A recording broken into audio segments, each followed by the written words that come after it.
Alright, so here's a fanfiction idea I think you guys would love, and that is Godzilla and Star versus the Forces of Evil. I've been kind of on a... It's weird because I haven't been keeping up with the latest episodes because I've kind of, like, lost it, like, I'm losing interest in Star versus the Forces of Evil, but, like, the lore and, like, the magical world of itself, I haven't really, like, lost interest in and of itself, so... I don't know, like, it's weird. Like, it's the final season, I should be excited, but, like, at the same time, I'm like, Disney clearly doesn't care anymore about this show, and the creators don't know what they're doing anymore. Why should I care? I mean, if you still like Star vs. the Forces of Evil, that's totally fine. Me, I don't know, like, I've completely, like, I've fallen off the reservation with the show. I don't know. I still think, again, if you like it, totally fine.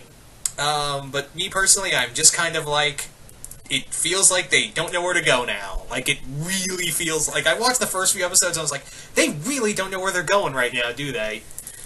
Um, anyway. So, let's not talk about that. Let's not talk about that. I could go into a whole rant about my feelings about Star versus these days. Anywho, let's talk about this. So anyway, so yeah, Godzilla, Star vs. the Forces of Evil. Really mismatched. And that was kind of the idea, is that this is a really mismatched fight. This is a really mismatched kind of thing, because the idea a lot came from the Hulk vs. Thor animated film, where I was just like, man, imagine if one big destructive monster ended up in another magical realm, and I'm like, oh, okay, Godzilla versus Mewni. That's what would happen.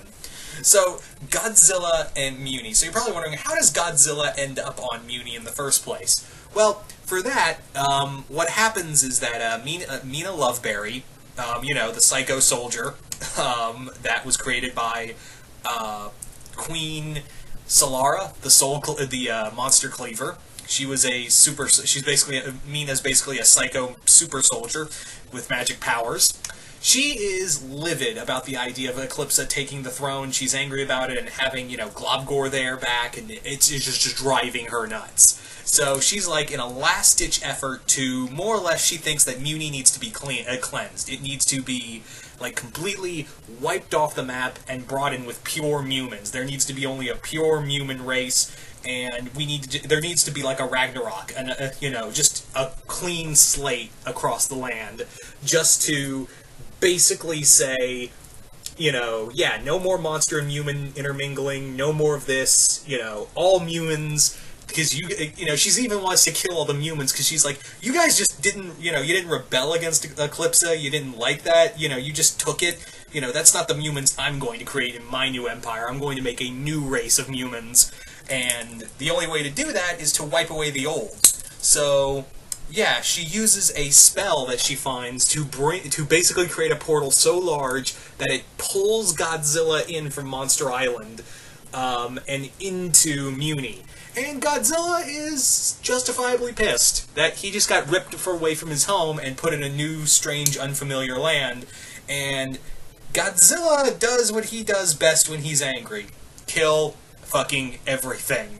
And that's what Godzilla does. He goes on just a rampage across Mewni, and no one really knows how to stop him. Remember, Mewni just really, aside from magic, has a lot of, medieval tech that wouldn't even scratch Godzilla's skin. So when Godzilla comes, smashing through through their wildlands and killing everything in sight, they really don't know what to do.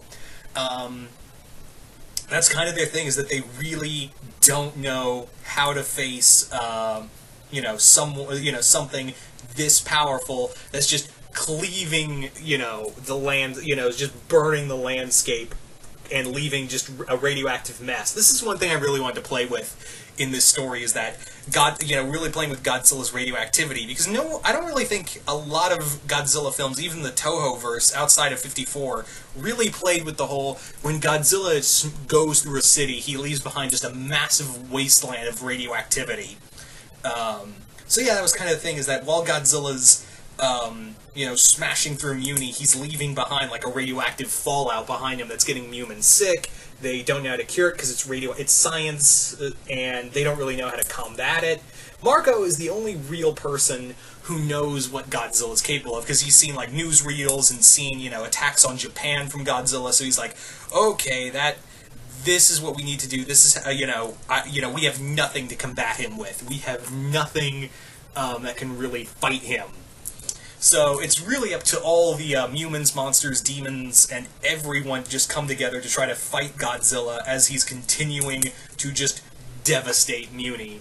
Like, Moon, Eclipsa, and Star all go full butterfly forms, hit him with all of their magic, and the best it does is really just scratch him. Like, all it does is just, it really just does nothing to hurt him. Among other things, like, Godzilla also battles Globgor, who gets, as big as he possibly can. He essentially grows to heights that, even he didn't think were possible. And he's like, look, if I ever grow to a certain height, I become like this wild, feral monster. And he's, at the same time, he's like, well, there's no real way we can fight him with anything we've got, so I've got no other choice. So Globgor grows as big as he can to take on Godzilla. Meanwhile, Star's imploring help from giants and, sea monsters and what have you. She is trying to get as many magical creatures and what have you to throw at Godzilla, because nothing's fucking working. So, meanwhile, Marco's trying to Marco is put by Eclipsa to basically be like, okay, you know the most about Godzilla, you go find something that can actually fight him that we can use. So, Marco and Hekapu basically go to Earth because he's like, okay, there might be something we could use that could maybe help us out. And they basically go and steal Kiryu. They steal the third Mechagodzilla. And come back to Mewni like, okay, we'll use Kiryu, and Marco essentially has to, pilot Kiryu to take on Godzilla head on. And he's like, I'm fighting in a giant robot mech. This should not, this should be really cool, but it's not. It's really horrifying.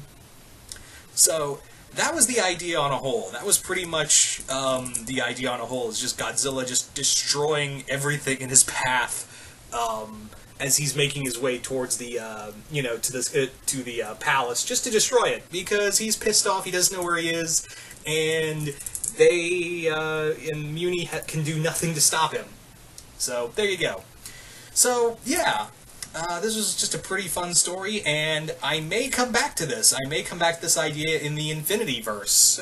Just a fun little idea. I may come back to this in the Infinityverse, which, for those who don't know, is the shared fanfiction universe series that me and Jason Voorhees 2011, a friend of mine, do. So I might come back to this whether as a one-shot or as a spotlight for Godzilla in the Infinityverse spotlights, which is like a one-and-done one-shots focusing on each character in the Infinityverse.